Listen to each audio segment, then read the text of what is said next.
On the 4th of June, a few days after my birthday, we went for a little planned birthday celebration to have a walk in the countryside and a picnic. We went to Friday Street in Surrey, so come along with us and have a look at this beautiful area.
If you've seen the previous two studio vlogs, numbers 27 and 28, you will have seen me working on this huge tree painting on canvas.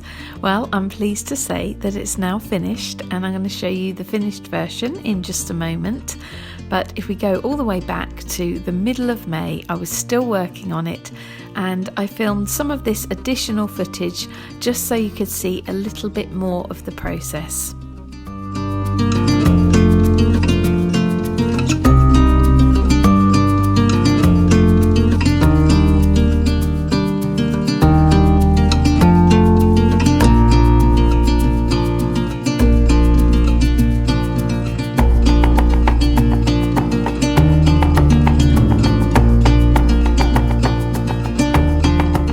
You may be able to spot that a couple of the trees have changed colour. So the middle one is now lighter and the second from the left is darker. I just fiddled about with this painting so much in the end. There was something not quite right about it, and then I changed the colour of the trees and it all just worked, and I think it has a really lovely balance now.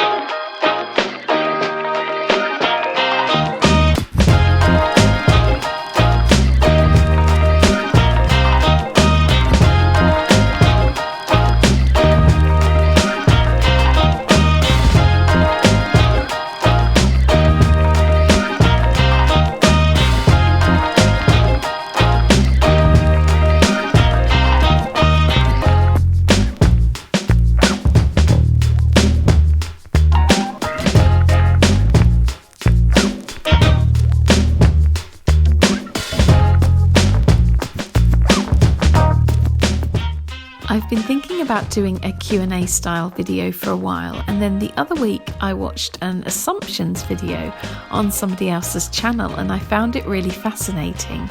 It's amazing the things we assume without really knowing somebody, And sometimes these things are really wide of the mark, and sometimes they're fairly accurate. So I thought it would be interesting to ask my Instagram followers to give me some of their assumptions, and then I'll answer them in a video. So that's what I'm going to do here while you watch me paint this bird. I will be answering a handful of the assumptions I received. Okay, so assumption number 1 is you went to a private school. It's quite funny because I had a couple of similar assumptions. I don't know why people would think this, but no, I can tell you now, I went to a normal state school. I don't think my parents would have had enough money to send me to a private school. I'm not sure I would have wanted to go to one really, but yeah, I just went to a normal state school. Assumption number 2 is you are a sensitive soul. Yeah, I would say this is very, very true. It has its good and bad sides. I think it's great to be sensitive when you're an artist, but also being sensitive has a flip side which makes it a little bit more difficult to get through life, I think. Assumption number 3 is you are focused. I would say that this is pretty true. I can sometimes be focused to the point of obsession. When I get into something, I don't like to be interrupted, and I just like to do my own thing and be left to do it, and then I can achieve a lot and I can have this really amazing focus. And then other days I'm just completely scattered, flitting between one thing and another and not really focusing on any particular thing. So it's a little bit of both, but I would say that as a person, I've had to have quite a strong will in my life, and I've had to be quite focused to get to where I am now, and I'm going to have to be focused to get to where I want to be. So I would say that's generally a pretty true statement.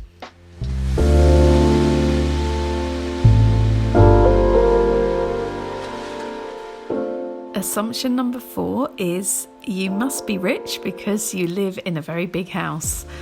This is not true. Well, it's true that I live in a big house, but it isn't my house. And I'm certainly not rich. The house I live in is actually owned by Dominic, my fiance, and his parents. And it's been in their family for quite a long time. It's a long story. But to make it short, it's their house. They're renovating it. We live here. It's not my house. It's a lovely place to live. And it's an absolutely amazing area and an amazing house. But no, I'm sorry to say I'm not rich. Assumption number 5 is you were a quiet, shy, artistic child. Yes, this is very true on all counts. I found school quite difficult because I was very introverted and very shy. I think schools generally are set up for extroverts. So even though I had my group of friends and some of it was okay, I actually don't miss my school days, and I was very happy playing on my own and being in my own little world. And yeah, I would say that's a very true assumption. Assumption number 6 is you prefer cats over dogs. This is funny because this is actually partially true. I used to prefer cats over dogs, but I don't any longer. I really love both cats and dogs. My family have always had cats, so growing up I was used to being around cats and I loved them. And I was actually a little bit scared of dogs because I had a bad experience with a very large dog when I was young. And so it made me a bit phobic of dogs for many years. But as I've grown up and I have got to know several dogs and found out how lovely they are and not scary at all, Dominic's family also have dogs and they're lovely. So now I'm at the stage where I'd actually love a dog of my own someday. I would love a Cavapoo or a West Highland Terrier. But yeah, I love both dogs and cats. I think this is going to have to be the last one because we're running out of time.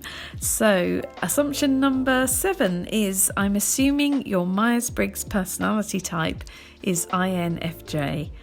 This is really spooky. How did you know this? I am actually an INFJ. And if you want to find out more about that, you can look it up. Look up the Myers-Briggs personality test. You can find out what you are as well. But yeah, I'm an INFJ, so are you psychic?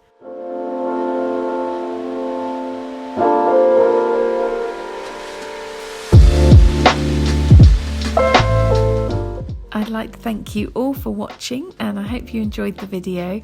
Thank you especially to the people who sent their assumptions into me. They were really interesting to answer, and I think you were all quite kind, really, so I really appreciate that. If you haven't subscribed to my channel, if you would consider doing so, it would really make my day. If you like the video, give it a thumbs up. There's always so much to remember at the end of YouTube videos. I don't know how anyone does this. Anyway, I think we've covered everything, so take care of yourselves, and I'll see you again soon for another studio vlog.